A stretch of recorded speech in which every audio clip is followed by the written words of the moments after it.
Morning all of you. आज हम पढ़ेंगे चैप्टर 5 जिसका नेम है, क्या नेम है?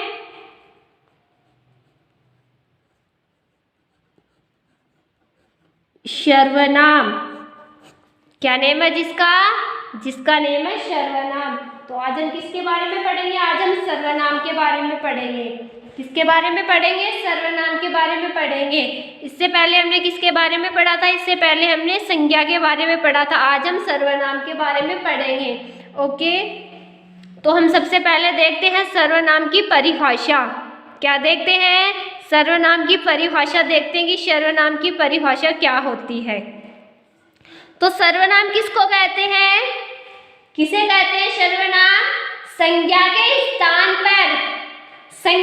स्थान पर जिन शब्दों का प्रयोग किया जाता है, संज्ञा के स्थान पर जिन शब्दों का प्रयोग किया जाता है उसे सर्वनाम कहते हैं। क्या कहते हैं? सर्वनाम कहते हैं। सर्वनाम किसको कहते हैं? संज्ञा के स्थान पर जो शब्द प्रयोग किए जाते हैं वो सर्वनाम कहलाते हैं। क्या कहलाते हैं? सर्वनाम कहलाते हैं। ओके, संज्ञा के स्थान पर जिन शब्दों का प्रयोग किया जाता है उन्हें हमें सर्वनाम कहते हैं। उन्हें हम सर्वनाम कहते हैं। तो सर्वनाम के प्रकार कितने होते हैं? सर्वनाम के 6 प्रकार होते हैं। सर्वनाम के प्रकार कितने होते हैं? सर्वनाम के प्रकार कितने होते हैं? 6 होते हैं। कितने होते हैं? सर्वनाम के 6 प्रकार होते हैं। कौन कौन से होते हैं? सर्वनाम के प्रकार कौन कौन से होते हैं? पहला कौन सा होता है? पहला प्रकार कौन सा होता है? पुरुषवाचक सर्वनाम। पहला कौन सा होता है?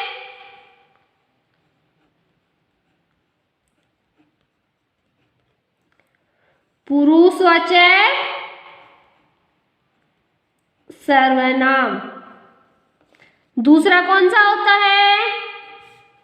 दूसरा प्रकार कौन सा होता है? निजवाचक सर्वनाम। दूसरा निजवाचक सर्वनाम। पहला पुरुषवाचक सर्वनाम, दूसरा निजवाचक सर्वनाम, तीसरा प्रकार कौन सा होता है? निश्चयवाचक सर्वनाम। निश्चयवाचक सर्वनाम। निश्चयवाचक सर्वनाम। और चौथा प्रकार कौन सा होता है?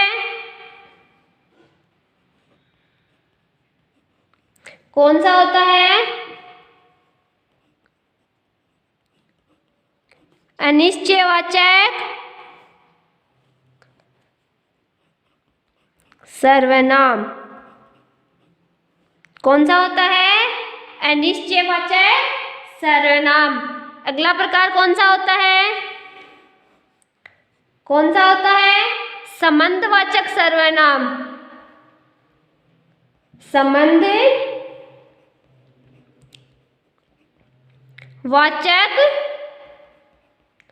सर्वनाम। संबंधवाचक सर्वनाम। अगला प्रकार कौन सा होता है? प्रश्नवाचक सर्वनाम। प्रश्नवाचक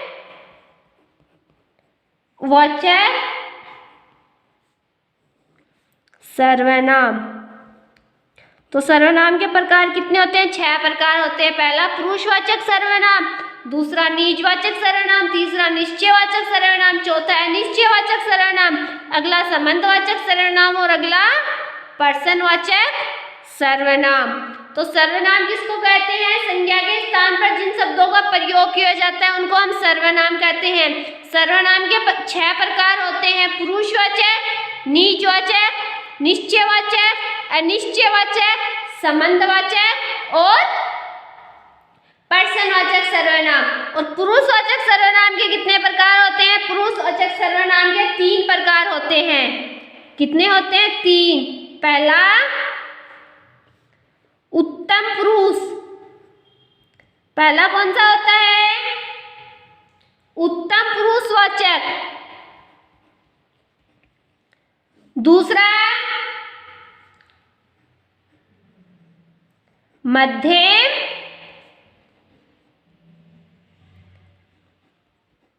पुरुषवाचक। अगला अन्य पुरुषवाचक।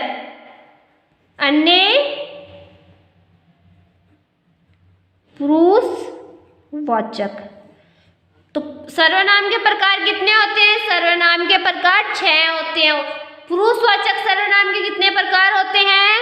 पुरुषवाचक सर्वनाम के 3 प्रकार होते हैं। उत्तम पुरुषवाचक, मध्यम पुरुषवाचक और अन्य पुरुषवाचक। और अन्य पुरुषवाचक ये क्या है? पुरुषवाचक सर्वनाम के प्रकार हैं। तो सर्वनाम किसको कहते हैं? संज्ञा के स्थान पर जिन शब्दों का प्रयोग किया जाता है उनको सर्वनाम कहते हैं। सर्वनाम के 6 प्रकार होते हैं। सर्वनाम के 6 प्रकार होते हैं। पुरुषवाचक, निजवाचक, निश्चयवाचक, अनिश्चयवाचक, संबंधवाचक और पर्सनवाचक। ओके। और बाद में पुरुषवाचक सर्वनाम के 3 प्रकार होते हैं। उत्तम पुरुष, मध्यम पुरुष और अन्य पुरुष। तो सबसे पहले हम पढ़ते हैं पुरुषवाचक सर्वनाम के बारे में। किसके बारे में पढ़ते हैं? पुरुषवाचक सर्वनाम के बारे में। तो पुरुषवाचक सर्वनाम किसको कहते हैं? जिन सर्वनाम का प्रयोग किसी पुरुष या स्त्री के लिए होता है, जिसमें बोलने वाले, सुनने वाले तथा जिसके संबंध में कुछ कहा जा रहा है, तीनों पुरुषों का बोध कराया जाए, उन्हें पुरुषवाचक सर्वनाम कहते हैं। क्या कहते हैं? पुरुषवाचक सर्वनाम कहते हैं।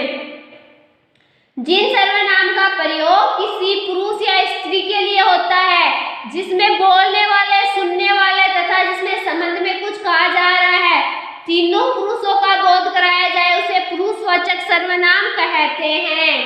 जैसे पुरुषवाचक सर्वनाम के उदाहरण क्या होते हैं? जैसे मैं, तुम, यह। मैं, तुम, यह। मैं, तुम, यह। इसके तीन क्या होते हैं? भेद होते हैं। पुरुषवाचक सर्वनाम के 3 प्रकार होते हैं। उत्तम पुरुष, मध्यम पुरुष और अन्य पुरुष। और पुरुषवाचक सर्वनाम का उदाहरण क्या होते हैं? मैं, तुम और यह। ओके बच्चों, तो कल हम पढ़ेंगे पुरुषवाचक सर्वनाम के प्रकार के बारे में और सर्वनाम के अन्य प्रकारों के बारे में अच्छे से पढ़ेंगे और अच्छे से समझेंगे। आज आपको क्या करना है? आज आपको सर्वनाम के बारे में पढ़ना है। सर्वनाम के प्रकार पढ़ने, कितने होते हैं, कौन कौन से होते हैं, पुरुषवाचक सर्वनाम के प्रकार कौन कौन से होते हैं, और पुरुषवाचक सर्वनाम के बारे में अच्छे से पढ़ना है। ओके बच्चों, आज के लिए इतना ही काफी है। आज आपको इनको अच्छे से पढ़ना और अच्छे से समझना है। ओके, थैंक यू बच्चों।